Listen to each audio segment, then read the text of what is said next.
আসসালামু আলাইকুম, welcome to মিস্টিস cookbook.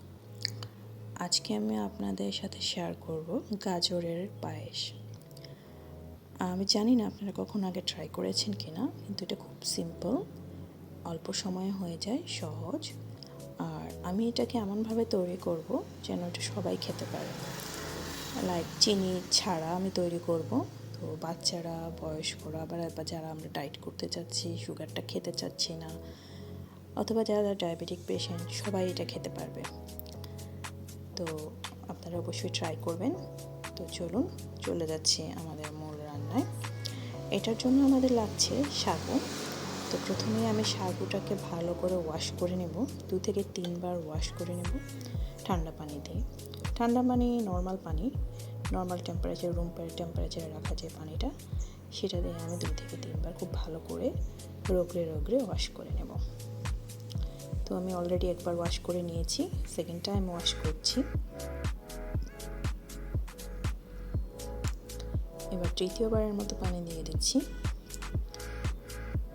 এবার আবার ওয়াশ করে নেব। ওয়াশ করে আমি ভিজিয়ে রেখেছি। এখন মূল উপকরণ গাজর। তো আমি গাজরটাকে, পিলটাকে ছাড়িয়ে নিচ্ছি। জাস্ট এটাকে আমি আঁচড়ে নিচ্ছি। পিলটা ছাড়িয়ে আমি এটাকে গ্রেট করে নেব। আমাদের খুব বেশি গাজরের প্রয়োজন নেই। আমি এখানে 2 কাপ পরিমাণ দুধ নিয়েছি, অলমোস্ট হাফ লিটার হবে। তো আমার দুধটা হচ্ছে অনেক ভারী, এটা ফুল ক্রিম দুধ। সো আমার এটা জ্বালিয়ে এটাকে গাঢ় করতে হবে না।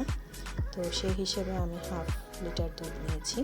আপনারা যদি নর্মাল দুধ নেন, ফুল ক্রিম ছাড়া, তো সেক্ষেত্রে আপনাদেরকে অবশ্যই এটা জাল দিয়ে গাঢ় করে কমিয়ে নিতে হবে। থিকনেসটা একটু ভারী হতে হবে, তাহলে পায়েস, আমরা সবাই জানি সেমাই, পায়েস বা এই ধরনের দুধ জাতীয় যে খাবারগুলো আছে, এক্ষেত্রে দুধটাকে আমরা জ্বালিয়ে গাঢ় করে নিই, একটু ঠিক করে নিই। তো চলে আসছি এখন। গাজর আমি এইটুকুই নেব।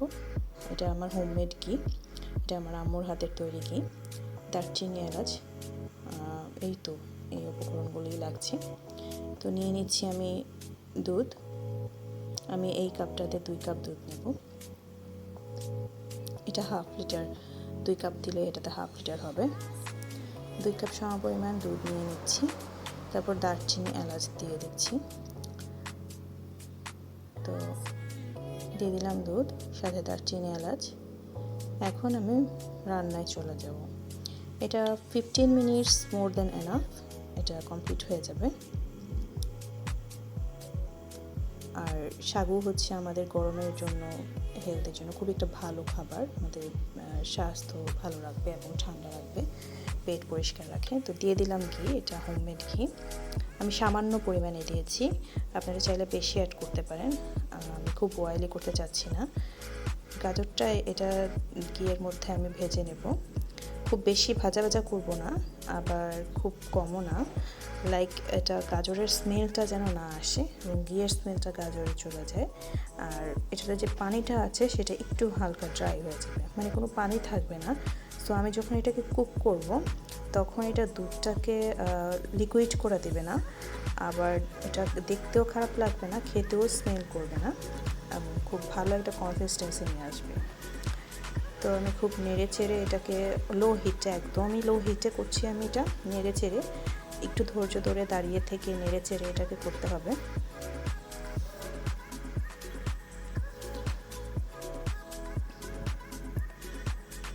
এক্ষেত্রে আপনারা ফ্রাই প্যান অথবা মোটা হাঁড়ি বা মোটা তলাযুক্ত প্যান নিতে পারেন। তো সেক্ষেত্রে খুব সহজেই ধরে যাবে না। এটা প্রায় হয়ে আসছে। তো আমি এই পর্যায়ে নামিয়ে দিয়ে দিলাম সেই দুধ আর দারচিনি, এলাচ একই সাথে। সাগুটাও এখনই দিয়ে দিচ্ছি, যেহেতু আমার দুধটাকে গাঢ় করার কোনো প্রয়োজন নেই। সো এইটা ফুটতে ফুটতেই সাগুটাও ফুটে যাবে। তো সাগুটা দিয়ে অনবরত নাড়তে থাকতে হবে যেন দলা পেকে না যায়। দলা পেকে গেলে একদমই খেতে ভালো লাগবে না এবং খুব বাজে হবে দেখতে। সো আমি অপেক্ষা করব এটাকে নেড়ে চেড়ে। এটা তো দাঁড়িয়ে থেকেই করতে হবে, কারণ দুধের যে কোনো আইটেমই রেখে চুলায় যাওয়া যায় না। আর এই ধরনের খাবারগুলো একটু পেশেন্স নিয়ে দাঁড়িয়ে থেকে নেড়ে নেড়ে করতে হয়, তো আপনারা একটু হাতে সময় নিয়ে করবেন। তো ফুটে এসেছে, আমি একটু ভলিউমটা লো করে দিচ্ছি। এরপর যে আমি বারবার করে নেড়ে দিচ্ছি। আমি অপেক্ষা করছি সাগুটা ফুটে আসা পর্যন্ত। সাগুটা যখন ট্রান্সপারেন্ট দেখাবে, এই যে আমি তুলছি, ট্রান্সপারেন্ট এখনও হয়নি, তো যখনই এটাকে আমি দেখব ট্রান্সপারেন্ট হয়ে গেছে, তখন এটা বুঝে নেব বয়েল হয়ে গেছে। তখনই আমি গাজরটা অ্যাড করব এটাতে, এবং গাজরটা অ্যাড করে আমি খুব বেশি টাইম নিব না, জাস্ট একটা ফুট আসলেই আমি এটাকে নামিয়ে সার্ভ করে দেব। তারপর ঠান্ডা করে আমি এটাকে পরিবেশন করব। ঠান্ডা করে অবশ্যই সার্ভ করলে এই ধরনের খাবার বা ডেজার্টগুলো খুবই টেস্ট হয়। আর গরমের দিনে ঠান্ডা ঠান্ডা একটা ডেজার্ট যদি পাওয়া যায় বাইরে থেকে এসে, তাহলে তো কোনো কথাই নেই। এমনিতেও সাগু আমাদের শরীরকে ঠান্ডা রাখতে খুব সাহায্য করে, তো এটা আপনারা গরমের দিনে ট্রাই করতে পারেন। আমি বারবার করে দেখছি যে এটা ট্রান্সপারেন্ট হয়ে আসলো কিনা, আর আমার মনে হচ্ছে এখন হয়ে গেছে। আপনারা বুঝতে পারছেন কিনা ক্যামেরায় কতটা বোঝা যাচ্ছে ঠিক বুঝতে পারছি না। হ্যাঁ, এক্ষেত্রে এখন হয়ে গেছে, ট্রান্সপারেন্ট দেখা যাচ্ছে। তো আমি এই পর্যায়ে বেশি সময় নেব না, গাজরটা অ্যাড করে দিলাম। গাজরটা অ্যাড করে একটু নেড়ে চেড়ে জাস্ট ফুট আসা পর্যন্ত অপেক্ষা করব। মিশিয়ে দিচ্ছি ভালো করে, যেন গাজরটাও দলা পেকে না থাকে। ফুটে এসেছে, এটা যথেষ্ট ঠিক হয়ে গেছে। এর চেয়ে বেশি ঠিক যদি আমি করি, তাহলে এটাকে কেটে কেটে খেতে হবে, সেটা অবশ্যই একটা ভালো কিছু না, খুব বাজে হয়ে যাবে দেখতে। তো আমি সার্ভ করে নিলাম আমার সেই গাজরের পায়েস। তো আপনারা এটা সকালে বিকালের নাস্তায় বা ডেজার্ট হিসেবে খাবার পরে ট্রাই করতে পারেন, সার্ভ করতে পারেন। আবার সামনে ঈদ আসছে, সেক্ষেত্রেও আপনারা একটু ভিন্ন ধরনের আইটেম রাখতে চাইলে করতে পারেন।